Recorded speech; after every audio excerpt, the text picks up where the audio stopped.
Okay, welcome to this next lesson on creating the parts for the toe ball assembly. This lesson is going to be looking at this mild steel hex nut down the bottom here. You can see from the drawing given to us that there's no sizes at all. So the only information we can get is that there's a thread going through the middle here, which must be equal to the same thread. Now remember, this is not an M18 thread, we've actually changed this to an M16 by 2. Other than that, there's no other information. So once again, we need to consult our representations chart. So if I'll just skip down a couple of slides, down to slide 48. And on slide 48, we can see here that there's a basically a chart that gives us all of the dimensions required depending on the thread size. So we can see here's our thread size of M16 by 2.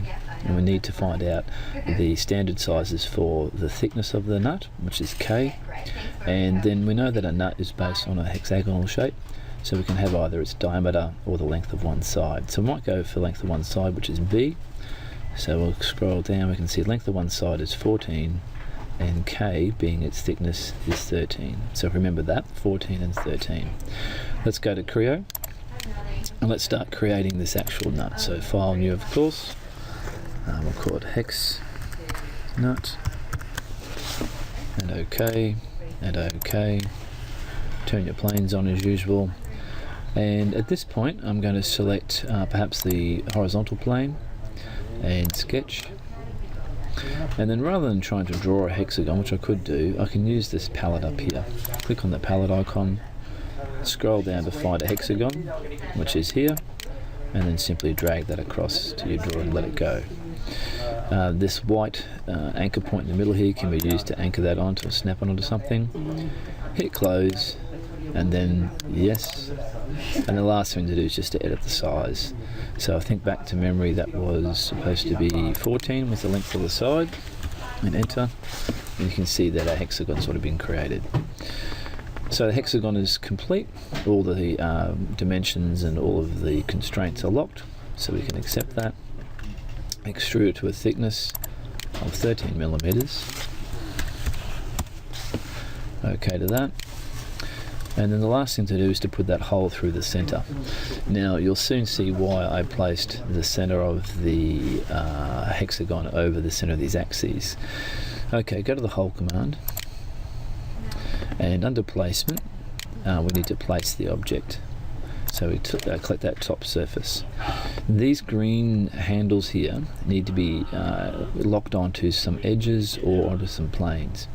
Now if I lock this onto the edge, perhaps you can see it gives me 90 degrees between the edge and that plane, and likewise. Unfortunately though, we don't really have any dimension to tell us the distance from this edge through here to the center. So rather than locking the edges onto these, the handles onto these edges, I'm actually going to lock these handles. I'm going to grab it and wait hopefully for these planes to highlight, one there, and grab the other one and lock it onto this other plane.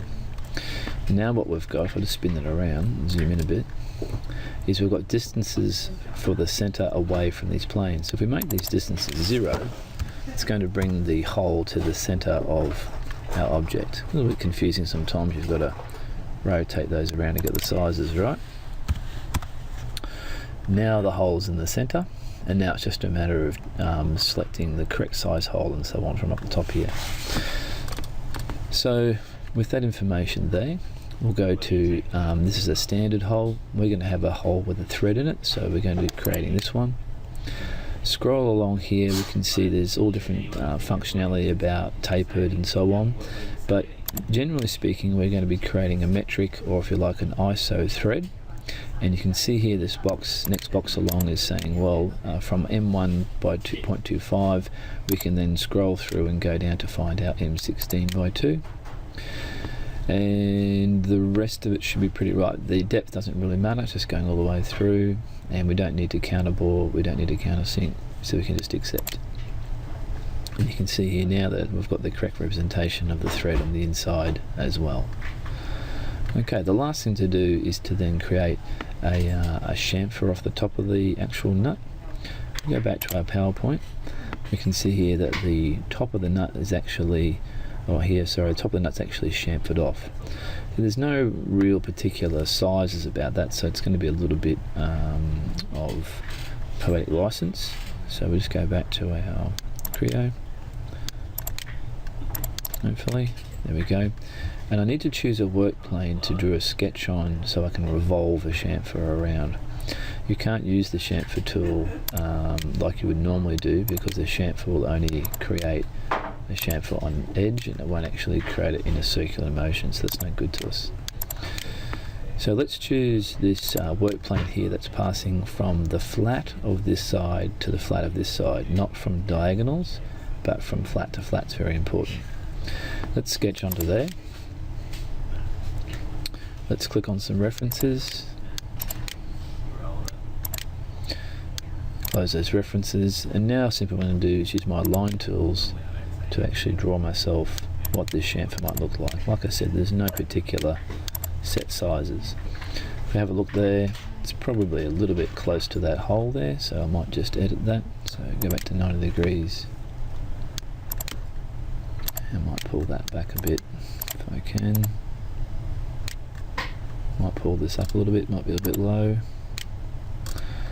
And before I then accept that, I'm going to put a center line down through the middle as well. So make sure you use the center line, because remember that for this sketch to revolve has to have a center line. Okay, back to select. It's filling in. Good, there's no red dots. You can accept that. And go to your revolve tool.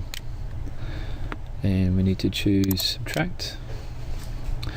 And okay, there's an issue here in that it's because this triangle is actually revolving around, it actually doesn't extend far enough, so I'm going to have to just edit that sketch. I'll just accept that. Okay, it doesn't like that, it's something in the maths, so that's okay. We'll go back to the sketch, just edit this sketch. Just going to put in some extra lines here to subtract material. I might even bring it down like so. Get rid of the lines in the middle here. Select, looks okay. And okay, looking, still not right. Still need to extend that down further. Okay, so back to sketch. And then we need to actually extend this line down here, so live and learn. Needs to be parallel and then join. That's looking better. It's probably still a bit big actually, we could have brought that point further back, but you get the general idea. So that chamfer would normally be applied to both sides of that nut, and then we can obviously save that. Okay, there you go.